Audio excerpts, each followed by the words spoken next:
Hello tout le monde, j'espère que vous allez bien. Alors aujourd'hui, on va parler d'un sujet central, notamment en ce moment. Le sujet, c'est donc la protéine animale et qui plus est, la viande. On va répondre aux questions que j'ai très régulièrement en cabinet qui sont: est-ce que la viande est nocive pour la santé, comme on l'entend dans beaucoup de médias en ce moment?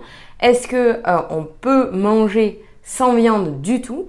Et est-ce qu'en chrononutrition, il est possible d'effectuer un programme sans viande? Voilà, on va parler à la fois de la viande et à la fois de la protéine animale dans un sens beaucoup plus global. C'est parti!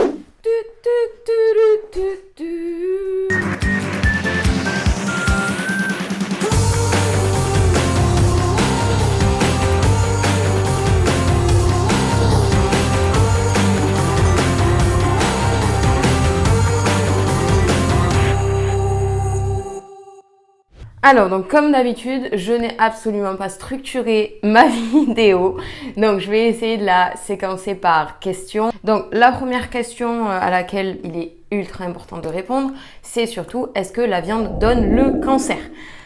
Voilà, donc ça, on l'entend partout, et donc plus précisément la viande rouge. Donc c'est ce qu'on nous répète maintenant depuis des années et des années, où soi-disant des études ont été menées sur des personnes qui consommeraient de la viande rouge trop régulièrement et qui se déclencheraient à cause de ce mode alimentaire toutes sortes de cancers. Donc là-dessus, la réponse est non. Ok, les études qui ont été menées sur la corrélation entre la consommation de viande rouge et le développement d'un cancer ont été menées sur des gens qui associaient la consommation de viande rouge soit à du sucre, soit à de l'alcool. Et c'est ça en fait qui va être cancérigène, c'est lorsque l'on mange un bon beefsteak avec quelques verres de vin rouge. Ça, c'est mortel. Effectivement, le sucre et le gras sont une association très mauvaise, autant pour le corps que pour la santé. Donc ça, j'en ferai d'ailleurs une vidéo à ce sujet, au niveau du rapport gras-sucre, parce que c'est ultra important et ça fait partie des bases qu'il faut absolument comprendre si vous cherchez à améliorer votre santé et ou à mincir. Gardez bien à l'esprit, et ça je pense que je vais le dire plusieurs fois dans la vidéo, que nous sommes des animaux omnivores, que depuis notre plus tendre existence, nous avons consommé de la viande blanche, de la viande rouge, ok, et que ça n'est pas ça en fait qui a tué les gens au niveau nutritionnel. Tout ce qui tue, ça va être tous les aliments industriels, tout ce qui est à base de sucre, donc de sucre rapide et de sucre raffiné, et l'association d'une alimentation grasse à une alimentation sucrée. Et quand je dis une alimentation grasse, c'est du gras que l'on ne va pas répartir de manière intelligente tout au long de la journée. Ça pareil, je ferai une vidéo dessus. Mais la consommation de viande rouge en tant que telle ne donne pas le cancer. Elle est même très bénéfique pour la santé, donc on va le voir dans le reste de la vidéo. Si vous consommez de la viande, vous pouvez tout à fait varier. Vous n'êtes pas obligé de manger de la viande rouge absolument tous les jours, à tous les repas. C'est même déconseillé à tous les repas pour le coup. Mais vous pouvez totalement varier, manger un jour de la viande rouge, un jour de la viande blanche, un jour des œufs, etc. Donc ça, on va voir les différents types de protéines après. Mais voilà, il me semblait important en tout cas de mettre en lumière ce sujet et de mettre les deux pieds dans le plat, comme on dit, parce qu'aujourd'hui, sachez que les médias ont une énorme part à jouer dans notre style de consommation et notre style alimentaire. J'entends par là que les lobbies de l'agroalimentaire sont pas du tout inquiets pour votre santé, et ce qui est juste important pour eux, c'est de faire de la thune. On va pas se mentir. Et que donc, si il est plus bénéfique pour eux de vendre des carottes, des yaourts et tout ce qui s'ensuit comme végétaux, eh bien ils le feront sans aucun scrupule. Il y a aussi l'aspect environnemental qu'on ne peut pas nier. Aujourd'hui, on est de plus en plus nombreux sur Terre. Il est de plus en plus compliqué de produire de la viande en masse et, qui plus est, en bonne qualité. Donc ça, la qualité, c'est un autre sujet, bien entendu. Et que donc, il est plus intéressant pour les médias et les lobbies, le secteur, on va dire, agroalimentaire, que vous consommiez plus végétal que animal. Ça, c'est clair, net et précis. Mais attention, ils ne sont pas du tout là pour vous permettre de vieillir correctement dans un corps en bonne santé. Ça, c'est indéniable. Donc, il est important de absolument pas écouter tout ce qui est publicité, tout ce qui est basé en fait sur du marketing qui donne envie. Ça me fait penser à la vidéo que j'ai fait sur les produits en poudre SoShape. Ils ont un marketing incroyable. Même moi, j'ai envie d'en consommer, ok. Mais derrière, quand on va venir creuser, quand on va venir s'intéresser aux aspects santé, on va se rendre compte que c'est absolument abominable. Donc voilà, la deuxième question à laquelle je voudrais répondre, qui est super importante, c'est est-ce que nous avons besoin de viande? On va plutôt répondre à est-ce que nous avons besoin de protéines animales, ok? Donc la protéine animale, je le répète, englobe la viande rouge, blanche, les œufs, le poisson, les crustacés, les fruits de mer, le fromage, et je crois que j'ai fait le tour. Donc, est-ce que nous avons besoin de protéines animales pour vivre? La réponse est oui. C'est un des aliments, si ce n'est l'aliment, le type d'aliment qui est absolument nécessaire de consommer tous les jours. Qui plus est, à tous les repas. Donc ça, c'est la base. Il est super important de le comprendre. Encore une fois, encore plus dans une ère où on nous répète qu'il faut manger ultra végétal. L'animal doit être la base de notre alimentation, c'est méga important. Donc je vais vous expliquer pourquoi. Pour plein de raisons, notamment d'un point de vue métabolique, c'est-à-dire que la protéine animale, c'est un type d'aliment qui se métabolise de manière très lente. Et donc du coup, ça veut dire quoi? Ça veut dire qu'il va nous donner de l'énergie pendant longtemps. Le fait d'avoir de l'énergie pendant longtemps, ça veut dire quoi? Ça veut dire que nous allons être de bonne humeur, nous n'allons pas avoir de pulsions sucrées, nous allons avoir assez d'énergie pour effectuer les activités que l'on va demander à son corps. Et donc tout cela, ça signifie que nous n'allons pas avoir faim et que nous n'allons pas être obligés de répéter des repas ou des grignotages durant la journée. Ça, c'est la partie métabolique et je passe rapidement parce que j'ai déjà fait une vidéo dessus. D'ailleurs, je vous invite à aller la voir. La protéine animale est super importante à consommer à tous les repas et tous les jours parce que ce sont les aliments qui contiennent le plus de tryptophane. Le tryptophane, j'en parle souvent dans mes vidéos, c'est quoi? C'est un acide aminé précurseur de la sérotonine. Donc, il va permettre le développement de ce neurotransmetteur, la sérotonine, qui participe à votre bien-être intellectuel, mental et à votre bonheur. Donc, manger de la protéine animale rend heureux, ça n'est pas un mythe. La protéine animale va jouer un rôle totalement inverse au rôle du sucre. C'est-à-dire que le sucre inhibe totalement la production de sérotonine, donc ça veut dire que ça va empêcher votre corps de développer, de créer de la sérotonine. Et donc du coup, ça amène à quoi? Ça amène à des comportements impulsifs, vous êtes beaucoup plus irrité. En fait, globalement, vous avez une moins bonne gestion de vos émotions parce que justement, ça va venir créer des émotions en dents de scie très difficiles à gérer. Le sucre appelle également à manger plus de sucre, à avoir des fringales tout au long de la journée. Bref, ça c'est autre chose. Si on en revient au tryptophane, lui permet justement un bon développement de la sérotonine dans le corps. Donc ça amène à une meilleure gestion des émotions, à une satiété qui est apaisée, à un meilleur sommeil. Et ça a été prouvé aujourd'hui que le tryptophane permet justement de combattre des troubles dépressifs. Voilà, ça a vraiment un aspect global sur l'émotionnel qui est super important, vous l'aurez compris, parce que ça participe au bien-être mental.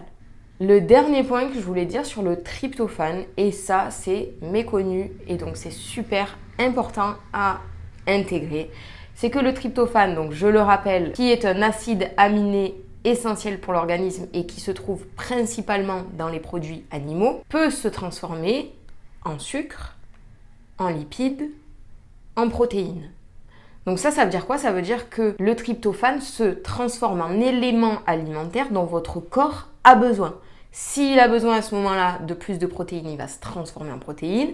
Pareil pour le sucre et pareil pour les lipides. Donc les lipides, c'est le gras. C'est aussi pour cette raison qu'il est super important de consommer de la protéine animale à chaque repas parce que le tryptophane va venir répondre à 100% aux besoins du corps au moment où on lui en offre. Puisque, vous le savez aujourd'hui, le corps a des besoins différents tout au long de la journée et également en fonction des activités physiques et intellectuelles que vous lui demandez. Voilà, donc vous avez la réponse de est-ce que la viande est bonne pour la santé? La réponse est oui.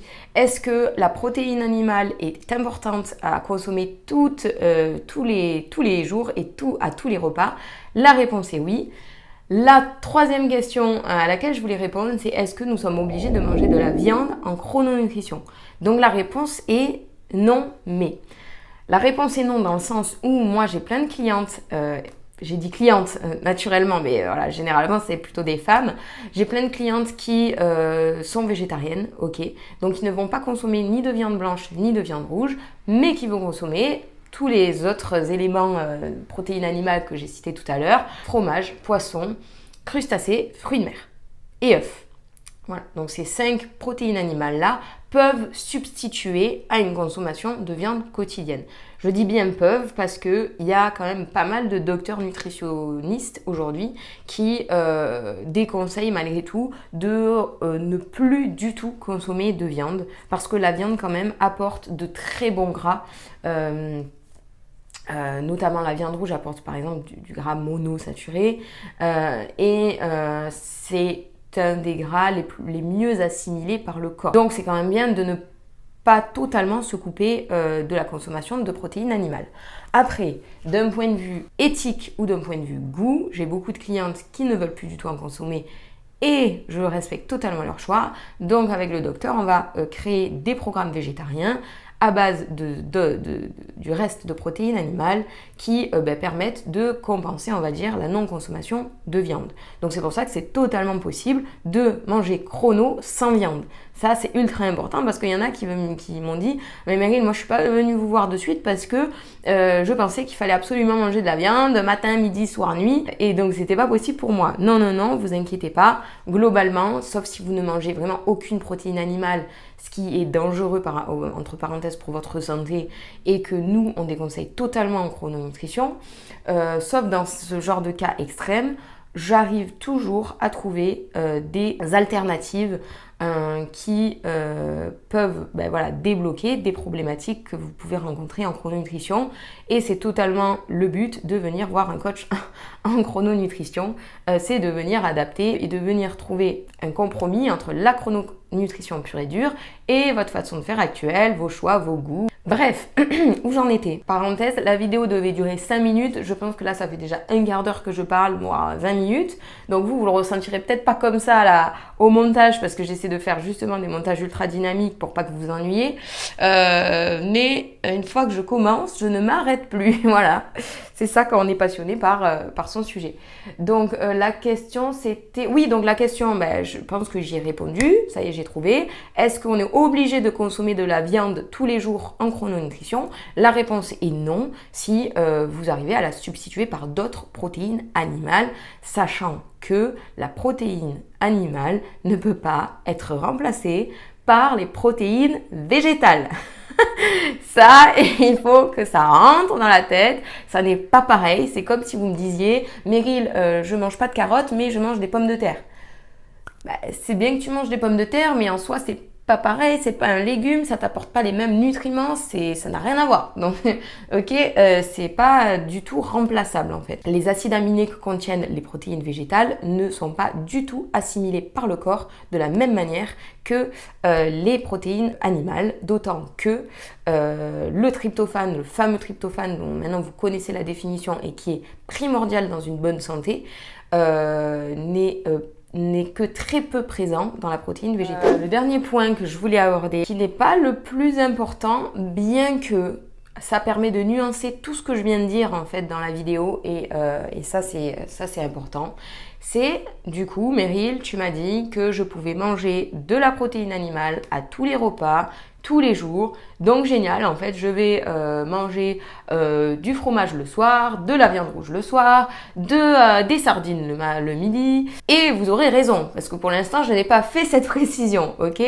Sauf que, bip, grande erreur de ne pas différencier à quel moment je vais consommer quel type de protéines animales. Donc là, on vient de décrasser, on va dire, la base du sujet, donc tout ce qui tourne autour de la viande et de la protéine animale.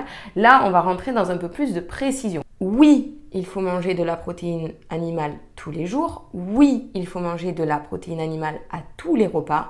Par contre, non, on ne peut pas manger n'importe quel type d'aliment de protéines animales à n'importe quel repas. Pourquoi? Ben ça, en fait, ce que je vais vous dire, c'est la base de la chrononutrition. Vous vous levez, vous développez des hormones qui sont différentes que des hormones que vous développez le soir. Vous vous levez, vous allez faire des activités physiques et intellectuelles qui sont différentes de ce que vous allez faire le soir. Vous vous levez, certains organes sont beaucoup plus actifs que d'autres. Vous vous couchez, certains organes sont plus ou moins actifs qu'en début de journée. Et tout cela, en fait, signifie que vous ne pouvez pas manger de la même façon matin, midi et soir. Ça n'est pas possible. Première chose, ça équivaudrait à prendre du gras et de l'eau qui est inutile au corps. Deuxième chose, ce serait dangereux pour votre santé et ça influerait sur tout un inconfort mental. Je m'explique. Quand notre corps se réveille, quand on s'éveille, nous avons besoin de consommer des protéines animales et du gras saturé.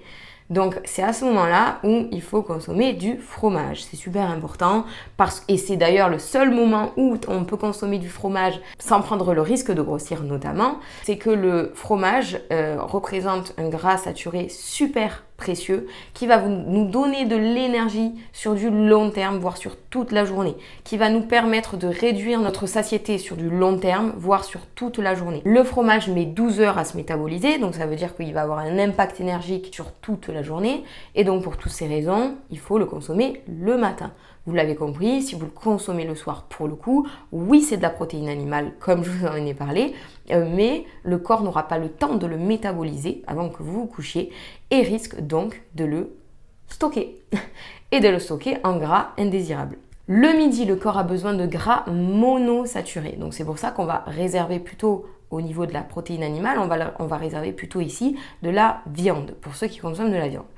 De la viande rouge, de la viande blanche, peu importe. Il y a aussi des œufs qui sont accordés parfois.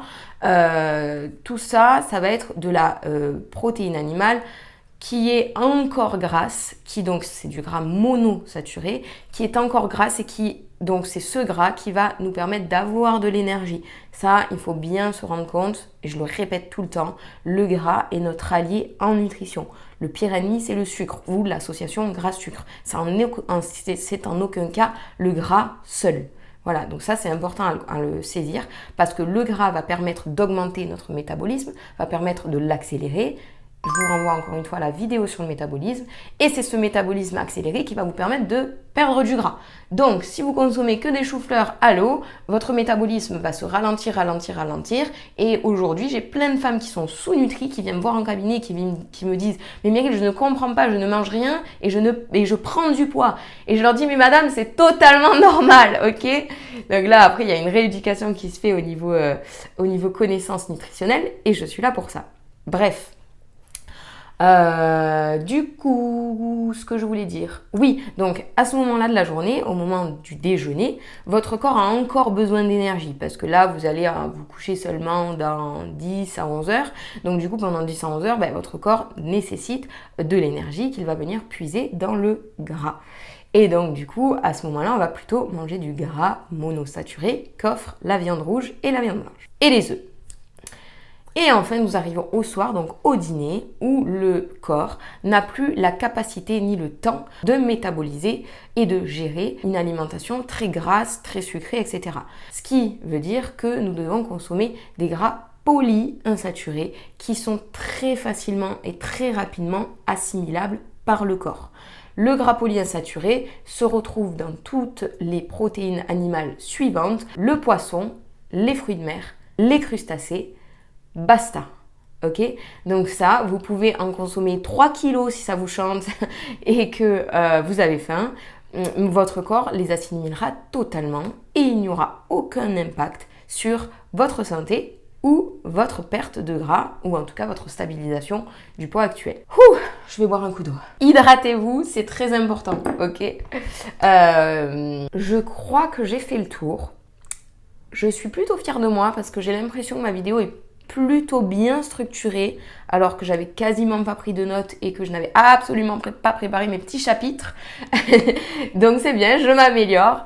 En tout cas, si vous avez des questions, des remarques ou autres, je vous invite à les mettre en commentaire en toute bienveillance. Je répète tout le temps, la nutrition c'est un sujet très complexe où même les médecins, les plus grands médecins, les plus grands chercheurs se contredisent entre eux. Ok, chacun a son avis et si vous n'êtes pas d'accord avec moi, vous avez le droit. Vous avez également le droit de me le dire tant qu'il y a de la bienveillance et il n'y a pas d'insultes. Voilà, je vous fais plein de bisous et je vous dis à bientôt.